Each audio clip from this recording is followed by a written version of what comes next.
Assalamualaikum warahmatullahi wabarakatuh. Alhamdulillah, salatan wassalaman ala rasulillah wa ala alihi wa sahbihi wa mawalah muba'du. Pemirsa, kita lanjutkan kajian yang lalu tentang bagaimana kalau seandainya kemauan itu sudah ada. Nah, setelah kemauan ada, sekarang kita bagaimana caranya untuk bisa bersedekah, untuk bisa memotivasi kita untuk bersedekah. Banyak orang yang berpikir kalau seandainya saya harus bangun masjid, satu buah masjid yang begitu besar dan megah, pasti tidak akan pernah ada satupun yang akan mampu. Kalaupun mampu, butuh biaya yang sangat besar. Kalaupun ada, begitu terasa berat kalau seandainya dia harus melakukannya sendiri. Tapi ternyata ada cara. Karena ternyata sedekah itu besar atau kecilnya memang tergantung bagaimana keinginan kita. Semakin besar kalau kita bisa ikhlas itu sangat bagus. Tapi kalau seandainya sedikit pun dia bisa berikhlas, maka itu juga sangat bagus. Karena famaya'mal mithqala dzarratin khairan yarah. Sesuatu yang sedikit itu walaupun hanya sebesar zarah, maka Allah akan berikan balasan. Mungkin kita tidak punya uang yang begitu besar. Kita hanya 1.000 rupiah. Maka 1.000 rupiah yang kita sedekahkan di jalan Allah, maka itu akan bisa dibalas oleh Allah 10 kali lipat. Maka Allah akan memberikan ganjaran untuk kita 10.000. Mungkin kita tidak punya uang banyak. Kita hanya bisa membeli satu buah sendal jepit. Lalu sendal itu kita bawa ke masjid, kita wakafkan di sana. Kita sedekahkan di sana, kita infakkan di sana. Ada musafir yang ketika datang, dia harus buka sepatunya, dan ternyata sendal jepit yang dipakai untuk berwuduk, itu juga akan bisa menjadi asbab bagi kita untuk mendapatkan keridhaan dari Allah Subhanahu wa Ta'ala. Mungkin kita hanya punya satu uang yang bisa membeli sebuah sapu lidi atau sebuah sapu untuk membersihkan halaman masjid. Ternyata itu juga bisa menjadi asbab untuk Allah ridho dengan semua amalan kita. Yang kecil kalau seandainya itu menjadi sesuatu yang baik untuk kita, menjadi asbab bagi kita untuk bisa mendapatkan keridhaan dari Allah Subhanahu wa Ta'ala, maka itu bisa menjadi sebuah motivasi. Betapa banyaknya orang-orang hari ini dia membeli sebuah Al-Quran.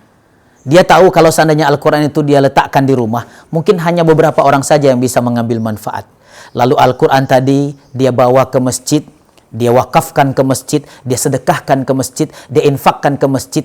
Maka siapapun yang datang ke masjid, lalu mereka ingin membaca Al-Quran, Al-Quran yang tadi yang dia baca adalah yang kita sedekahkan di sana. Maka orang yang membaca Al-Quran itu mendapatkan kebaikan dari Allah Subhanahu wa Ta'ala. Kita yang mewakafkan satu Al-Quran tadi, yang menyedekahkan satu Al-Quran tadi, juga mendapatkan pahala yang sama dengan orang yang membacanya. Masya Allah. Kalau itu saja bisa mendapatkan begitu besar manfaat dari Allah Subhanahu wa Ta'ala, kenapa kita menjadi malas? Kenapa kita menjadi takut? Tidak usah berpikir kalau kita harus menyumbangkan yang besar. Kita harus menyumbangkan yang banyak baru akan mendapatkan pahala dari Allah Subhanahu wa Ta'ala. Yang kecil, walaupun hanya sebesar zarah, tapi itu ternyata luar biasa. Ada sebuah kisah ketika Nabiullah Ibrahim alaihissalam dibakar oleh Raja Namrud.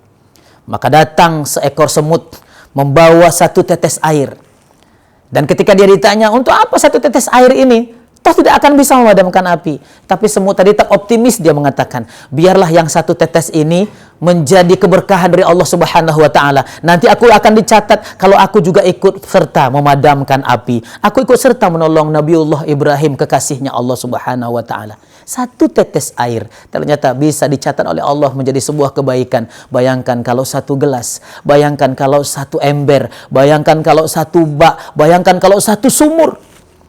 Hari ini saudara-saudara kita di Palestina kekurangan air. Maka orang menggalang dana untuk membuat satu sumur. Satu sumur tadi ini bisa dinikmati oleh satu kampung. Bisa dinikmati oleh berpuluh-puluh keluarga. Berapa banyak kebaikan yang sudah Allah berikan kepada kita. Saudaraku, jangan menganggap enteng sesuatu kebaikan yang kecil. Begitu juga dengan kejahatan. 1 rupiah yang kita sedekahkan bukan di jalan Allah. 1 rupiah yang kita sedekahkan untuk merusak agama Allah. Berapa banyak keburukan yang akan kita nikmati. Berapa banyak kejahatan yang akan terlakukan. Dan berapa banyak dosa yang akan Allah berikan kepada kita.